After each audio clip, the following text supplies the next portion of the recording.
2026년 게오르규 신부가 우리에게 남긴 마지막 질문. 1974년 대구의 어느 봄날, 넓은 마루바닥 고등학교 강당 안에는 한 사람의 이야기를 듣기 위해 전교 학생들이 모두 앉아 있었습니다. 그날 강단 위에는 조금 특별한 인물이 서 있었습니다. 푸른 눈을 가진 루마니아 출신의 사제, 그리고 세계적인 소설 25시의 작가, 바로 콘스탄틴 비르질 게오르규 신부였습니다. 그는 거창한 철학이나 정치 이야기를 하지 않았습니다. 대신 아주 조용한 목소리로, 그러나 평생 잊히지 않을 한 문장을 남겼습니다. 누구나 나를 사랑하고 기억하는 사람이 어딘가에 있다. 만약 그런 의식을 갖고 살지 않는다면 그 사람은 한 달 이상 살 수 없다. 그때는 그 말의 의미를 완전히 이해하지 못했습니다. 하지만 50년이 지난 2026년의 오늘, 우리는 비로소 그 말이 얼마나 절박한 경고였는지 깨닫게 됩니다. 지금 우리는 그 어느 시대보다 편리한 세상에 살고 있습니다. 인공지능은 글을 써주고, 로봇은 사람 대신 일하며, 휴대전화 하나로 세상과 연결됩니다.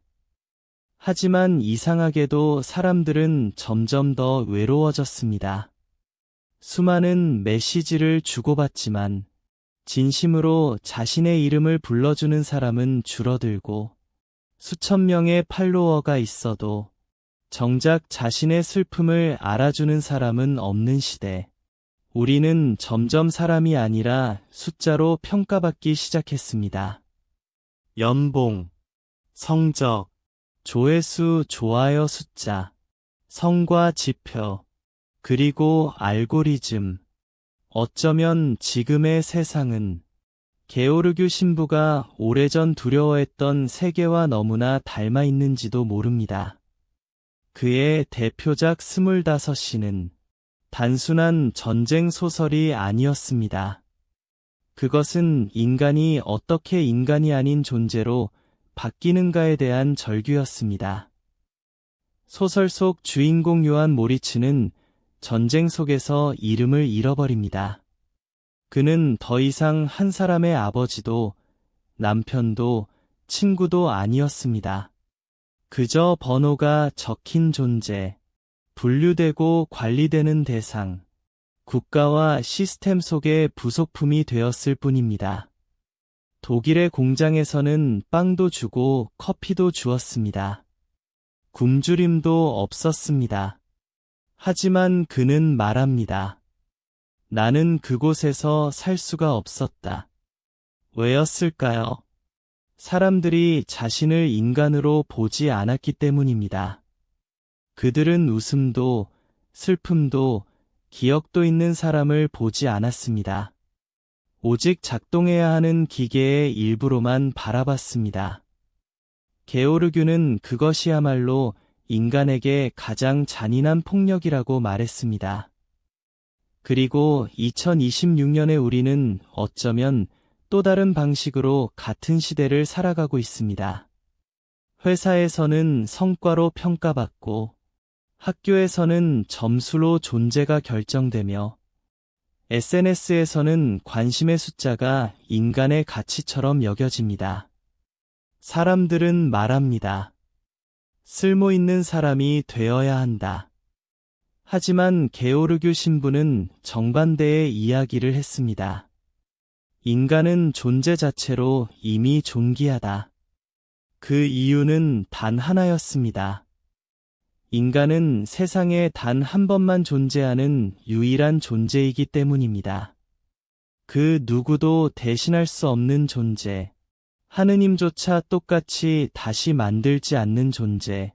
그래서 그는 한 인간의 생명을 구하는 일은 전 세계를 구하는 일과 같다고 말했습니다.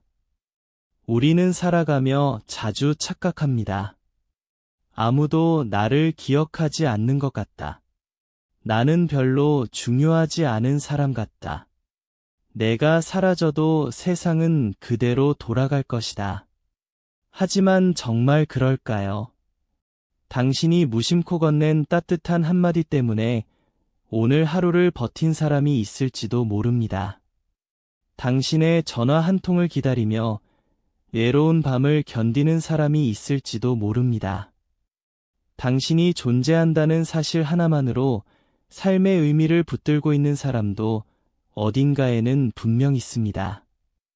게오르규 신부는 그것을 영성적 산소라고 표현했습니다.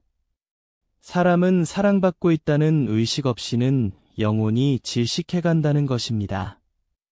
마치 잠수함 안에 산소가 사라지면 생명이 유지될 수 없듯이 말입니다. 생각해보면 우리가 정말 견디기 힘든 순간은 가난에서도 아니고 실패에서도 아닙니다. 아무도 나를 기억하지 않는다고 느낄 때입니다. 내 이름을 불러주는 사람이 없다고 느낄 때입니다. 그래서 인간은 결국 서로를 필요로 합니다. 기술은 세상을 움직일 수 있지만 한 사람의 영혼까지 살릴 수는 없습니다. 사람을 살리는 것은 결국 사람입니다. 누군가의 손을 잡아주는 일, 괜찮냐고 물어봐주는 일, 잊지 않았다고 말해주는 일, 바로 그런 것들이 우리를 인간으로 남게 합니다. 1974년 한국에서의 강연에서 게오르규 신부는 마지막으로 이런 희망을 이야기했습니다. 순환 속에서도 생명의 의미를 찾는 사람들, 시와 종교를 믿는 사람들, 그리고 서로 손을 맞잡는 사람들이 결국 인간을 다시 사회의 주인으로 만들 것이다. 그 말은 지금도 유효합니다. 세상이 아무리 빠르게 변해도, 인공지능이 인간의 일을 대신해도 우리가 끝내 포기해서는 안 되는 것이 있습니다. 바로 서로의 이름을 기억하는 일입니다. 혹시 오늘 당신이 많이 지쳐 있다면, 혹시 세상 속에서 자신이 너무 작고 하찮게 느껴진다면, 50년 전 한 작가의 말을 기억해 보십시오. 누군가 당신을 사랑하고 기억하고 있다. 그것은 단순한 위로가 아닙니다. 당신이 계속 살아가야 할 이유이며, 당신 존재의 증거입니다. 우리는 기계가 아닙니다. 우리는 숫자가 아닙니다. 우리는 대체 가능한 부속품이 아닙니다. 우리는 누군가의 기억 속에서 살아 숨쉬는 존재이며, 이 세상 어디에도 단 하나밖에 없는 가장 귀중한 인간입니다. 그리고 어쩌면 오늘 당신의 이름을 다시 불러주는 일이 이 시대가 잃어버린 인간성을 되찾는 첫걸음인지도 모릅니다.